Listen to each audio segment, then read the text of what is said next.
syarat yang Allah berikan kepada kita supaya tobat kita diterima hanya ada 3. Hanya ada berapa? Ada 3.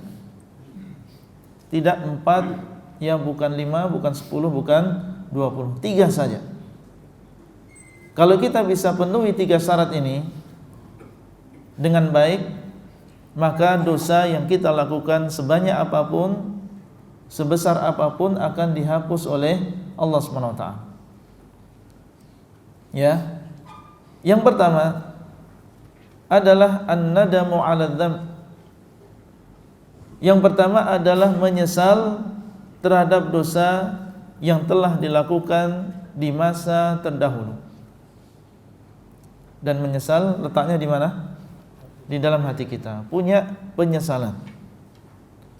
Dalilnya Nabi SAW mengatakan an-nadamu taubatun. Penyesalan itu adalah taubat. Kalau ada dalam diri seseorang menyesal, kenapa saya dulu melakukan dosa ini? Kenapa saya sampai terjerumus ke dalam dosa tadi? Ini berarti ada penyesalan. Kalau sudah ada penyesalan dalam hati, maka ini menunjukkan dia sudah mulai bertobat, sudah mau kembali.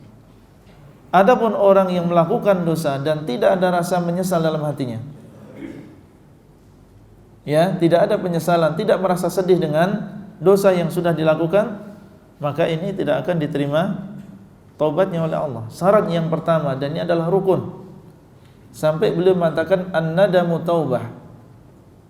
Menyesal itu adalah taubat. Yang menunjukkan bahwasanya menyesal ini adalah termasuk rukun di antara rukun-rukun taubat. Rukun adalah sesuatu yang paling penting. Kemudian yang kedua, cara bertaubat atau di antara syarat taubat atau rukun taubat adalah seseorang meninggalkan dosa. Meninggalkan dan menanggalkan dosa tadi. Halan, seketika itu. Harus segera memisahkan diri dari dosa ini. Tidak terus-menerus melakukan dosa.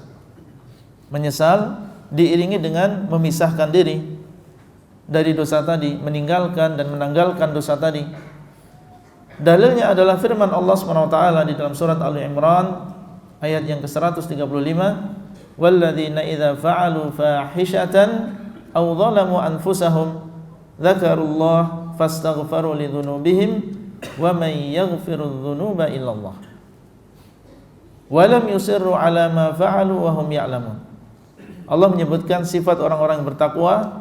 Mereka adalah orang-orang yang apabila melakukan kemaksiatan atau mendolimi diri mereka sendiri, mereka ingat Allah. Ingat tentang bahwasanya Allah syadidul iqab. Allah SWT sangat pedih azabnya. Fastaghfaru lidzunubihim. Kemudian akhirnya mereka memohon ampun kepada Allah atas dosanya. Wa may yaghfirudz dzunuba illallah, dan siapakah yang mengampuni dosa selain Allah? Wa lam yusirru ala ma fa'alu, dan mereka tidak terus-menerus melakukan dosa tadi. Wa lam yusirru ala ma fa'alu, tidak terus-menerus melakukan dosa tadi. Wa hum ya'lamun, sedangkan mereka mengetahuinya. Menunjukkan bahwasanya syarat atau rukun taubat yang kedua adalah seseorang meninggalkan, tidak terus-menerus melakukan dosa tadi. Berkata Ibnu Katsir, tabu min dzunubihim, dia kembali kepada Allah, meninggalkan dosanya, kembali kepada Allah an qarib, dalam waktu yang dekat. Walam yastamirru 'alal ma'siyah, dan dia tidak terus-menerus di dalam kemaksiatan. Wa yusirru 'alaiha ghaira muqli'ina anha, dan dia tidak terus-menerus di atas kemaksiatan tadi, tidak meninggalkan kemaksiatan tadi. Walau takarrar minhum dambu tabu anhu, apabila dosa tadi ternyata kembali dilakukan oleh dia, maka dia segera bertaubat. Jadi maksud terus-menerus di sini, ikhwah sekalian, terus-menerus di atas dosa artinya adalah terus-menerus tanpa beristighfar dan bertaubat kepada Allah. Itu dinamakan terus-menerus. Tapi kalau seseorang melakukan dosa, kemudian dia bertaubat dengan taubat yang nasuha, beristighfar dengan istighfar yang benar, maka ini tidak dinamakan terus-menerus, ya, selama dia setiap kali berdosa beristighfar dan bertobat kepada Allah. Seseorang dinamakan terus-menerus di atas dosa kalau tidak diiringi dengan apa? Istighfar dan juga taubat. Ya, kalau tidak diiringi dengan taubat dan istighfar baru dinamakan israr. Baru dinamakan terus-menerus.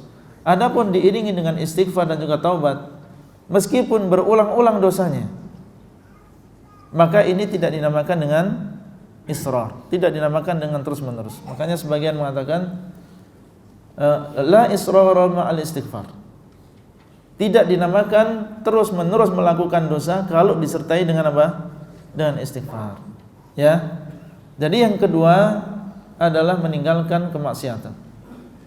Kemudian yang ketiga adalah memiliki azam. Memiliki tekad yang kuat untuk tidak kembali kepada dosa tadi di masa yang akan datang. Ya, saat itu dia harus memiliki azam. Kalau ingin diterima dosanya, diterima taubatnya oleh Allah, maka dia selain meninggalkan dosa, menyesal, maka dia harus punya azam. Dia punya tekad yang kuat. Ya, bukan hanya sekedar ya umniyah atau sekedar angan-angan biasa. Harus memiliki azam. Azam ini adalah iradah qawiyah, ya, keinginan yang kuat untuk tidak melakukan dosa tadi di masa yang akan datang.